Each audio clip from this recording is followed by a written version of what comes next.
மனிதன் உயிர் வாழ தேவையான ஒன்று தண்ணீர். அந்த தண்ணீரின் அவசியத்தை தெரியாமல் வீணடிக்கிறோம். அது மட்டுமல்லாமல் நீர்நிலைகளை பாதுகாக்க தவறிவிடுகிறோம். ஆதலால் டாக்டர் வின்சென்ட் அவர்கள் தண்ணீரின் முக்கியத்துவத்தை பற்றியும் அவற்றை வீணடிக்காமல் எப்படி பாதுகாக்க வேண்டும் என்பதை பற்றியும் நம்மிடையே பேச வந்திருக்கிறார். அவற்றை கவனிக்கலாம். நிகழ்ச்சியில் நிறைவு பகுதியாக வரவிருப்பது சுற்றுச்சூழல்.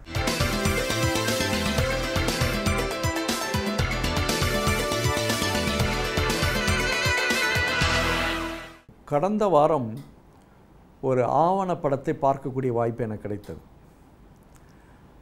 அதில் போகிற காலங்களில் சுற்றுச்சூழல் தீமைகளால் அதில் ஏற்பட்டிருக்கிற மாற்றங்களால் ஏற்பட்டிருக்கிற சில செய்திகளை அதில் சொல்லப்பட்டிருந்தது. இன்றைக்கு ஒரு மனிதனுக்கு அன்றாடம் தேவையாக ஒரு நம்ம உடம்பிற்கு வேண்கிற, அதுவும் உடம்பிற்கு அச்சாணியாக இருக்கக்கூடிய தண்ணீர் ஒரு 2-3 லிட்டர் அளவிற்கு நாம் குடிக்க வேண்டும் என்ற ஒரு சூழல் இருக்கிறது. ஆனால் இன்றைக்கு வளர்ந்து வந்து கொண்டிருக்கிற சூழல்களை பார்க்கிற பொழுது தண்ணீரினுடைய தேவை எந்த அளவிற்கு இன்றைக்கி இருக்கிறது என்று பார்க்கிற பொழுது சற்று அச்சமாகத்தான் இருக்கிறது. அந்த ஆவணப்படத்தில் சொல்லப்படுகிற விஷயம் என்னவென்று கேட்டால், ஒரு மனிதனுடைய உடல் நலத்திற்கு, ஆரோக்கியத்திற்கு ஒரு மனிதன் தினந்தோறும் ஒரு 3 லிட்டர் அளவிற்காக தண்ணீர் குடிக்க வேண்டும் என்று. ஆனால் போகிற காலங்களில் இன்றைக்கு சூழல் எப்படி மாறுகிறது என்று சொன்னால், ஒரு மனிதனுக்கு ஒரு நாளைக்கு ஒரு அரை டம்ளர் தண்ணீர் கிடைக்குமா என்ற ஒரு கேள்விக்குறிக்கு அந்த ஆவணப்படத்தை நகர்த்தியிருக்கிறார்கள். அதில் குறிப்பிடுகிற பல காரணங்கள் தண்ணீர் பற்றாக்குறைக்கு, தண்ணீரை இன்றைக்கி நாம் எந்த அளவிற்கு பயன்பாட்டிற்கு வைத்திருக்கிறோம், எந்த அளவிற்கு கவனக்குறைவாக இருந்திருக்கிறோம் என்பதையெல்லாம் சுட்டி காட்டுகிறார்கள். அந்த ஆவணப்படத்தை பார்த்து எதிர்காலம் எப்படி போகிறது, தண்ணீர் நமக்கு கிடைக்குமா என்ற ஒரு பெரிய கேள்விக்குறியை அந்த ஆவணப்படம் தந்திருக்கிறது. ஏன்னால் அதை பற்றி நிறைய சிந்திக்கக்கூடிய ஒரு சூழலை அந்த ஆவணப்படம் கொடுத்திருக்கிறது என்பதை பார்க்கிற பொழுது நான் சற்று யோசித்து பார்த்தேன். நான் ஏற்கனவே பல முறை தண்ணீரை பற்றி பல செய்திகளை சொல்லியிருந்தால் கூட இந்த ஆவணப்படத்தின் அடிப்படையில் ஒரு சில தகவல்களை நான் சொல்ல விரும்புகிறேன். ஒரு காலத்தில் தண்ணீரை சேகரிக்கிற முறையும் அல்லது தண்ணீரை பெறுகிற அந்த முறையும் மக்கள் மத்தியில் இயற்கையாகவே இருந்தது. பணத்தை சேகரிக்கிறார்களோ இல்லையோ, சொத்தை சேகரிக்கிறார்களோ இல்லையோ, தண்ணீரை சேகரித்து வைத்துக் கொள்கிற ஒரு முறை, தன்மை ஒவ்வொரு வீடுகளிலும், ஒவ்வொரு நகரத்திலும், கிராமத்திலும் அது இருந்திருக்கிறது. ஆனால் அப்படி உருவாகிய அந்த உருவாக்கப்பட்ட தண்ணீரை தேக்கி பயன்பாட்டிற்கு வைத்துக்கொள்கிற அந்த முறை இருந்ததையெல்லாம் தாண்டி இன்றைக்கு தண்ணீரை சேமித்து வைத்துக்கொள்கிறதற்கு உள்ள இடங்கள் நம்மளை விட்டு அழைந்திருக்கிறது, ஒளிந்திருக்கிறது என்பதான் நாம் பார்த்து கொண்டிருக்கிறோம். ஏனென்றால் ஒரு கிராமத்திற்கு சென்றால் அந்த ஊருக்கு பொதுவான கிணறோ அல்லது இந்த ஊருக்கு பொதுவாக இருக்கக்கூடிய நீர்நிலைகளெல்லாம் இன்றைக்கு இருக்கிறதா இல்லையா என்று ஒரு பெரிய கேள்விக்குறியை தந்திருக்கிறது. ஏனென்றால் ஒரு ஒரு ஒரு கிராமம், ஒரு நகரம் செழுமையாக இருப்பதற்கு தண்ணீர் மிக முக்கிய தேவை.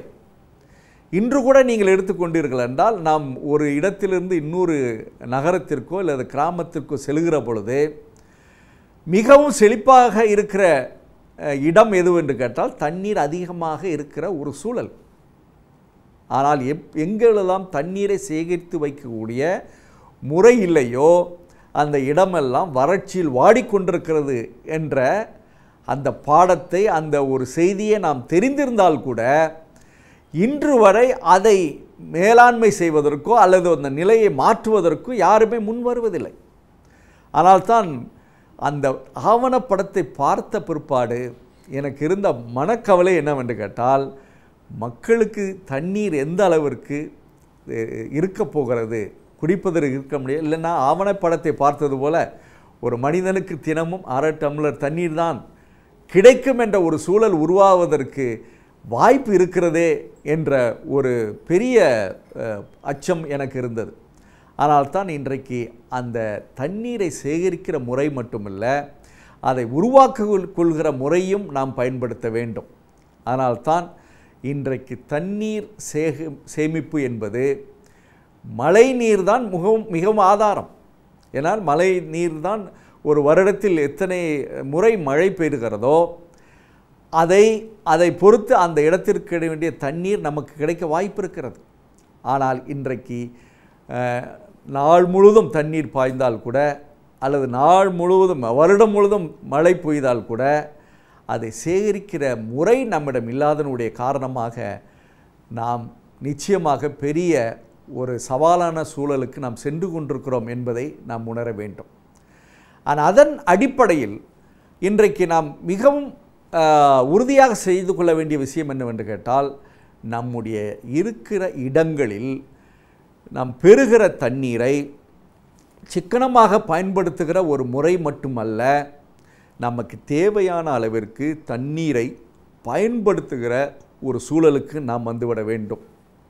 ஏதோ தண்ணீர் இருக்கிறது, இப்பொழுது நமக்கு கிடைக்கிறது என்பதற்காக நாம் தண்ணீரை விரயப்படுத்துகிற ஒரு சூழலுக்கு தள்ளப்பட்டோம் என்றால், நமக்கு வேண்கிற அந்த தண்ணீரை சேகரித்து கொள்கிற அந்த முறை இல்லாதனுடைய காரணமாக நாம் பல இன்னலுக்கு ஆளாய் கொண்டிருக்கிறோம். அடுத்து, எப்பொழுதுமே நம்முடைய பூமிக்கு அடியில் தண்ணீருடைய அளவு அதிகமாக இருக்க வேண்டும். ஏனென்றால் இன்றைக்கு நம்ம நிலத்தடி நீர் அதிகமாக இருக்க நமக்கு நமக்கு கிடைக்க வேண்டிய தண்ணீர் மட்டுமல்ல, நாம் விவசாயத்துக்கும் அதை பயன்படுத்துகிற ஒரு சூழல் ஏற்கனவே இருந்தது. ஆனால் இன்றைய சூழல் என்னவென்று கேட்டால், நம்முடைய நிலத்தில் தண்ணீரினுடைய மட்டம் மிகவும் மிகவும் கீழாக இருக்கிறது. ஏனென்றால் ஒரு காலத்தில் 10 அடி நீங்கள் தோன்றினால் 5 அடி தோன்றினால் கூட தண்ணீர் இருந்தது. இன்றைக்கு 300 அடி 600 அடி தோன்றினால் கூட தண்ணீர் இருக்குமோ இல்லையோ என்ற ஒரு சூழல் தான் இருந்து கொண்டிருக்கிறது. ஆனால் தான் இந்த தண்ணீரை சேகரிக்கிற முறைக்கு பல தொழில்நுட்பங்கள் இன்றைக்கி உருவாக்கி கொண்டிருக்கிற அந்த காலகட்டத்தில் ஏதோ water harvesting, rain water harvesting என்று சொல்கிறோம். அது ஒரு பக்கம் இருந்தால் கூட நாம் அந்த தண்ணீரை மேலாண்மை செய்வதோடு இல்லாமல் அதை சரியான விகிதத்தில் பயன்படுத்தக்கூடிய முறையை நாம் செய்கிற பொழுது நிச்சயமாக நமக்கு எப்பொழுதும் தேவையான தண்ணீர் கிடைத்து கொண்டிருக்கும்.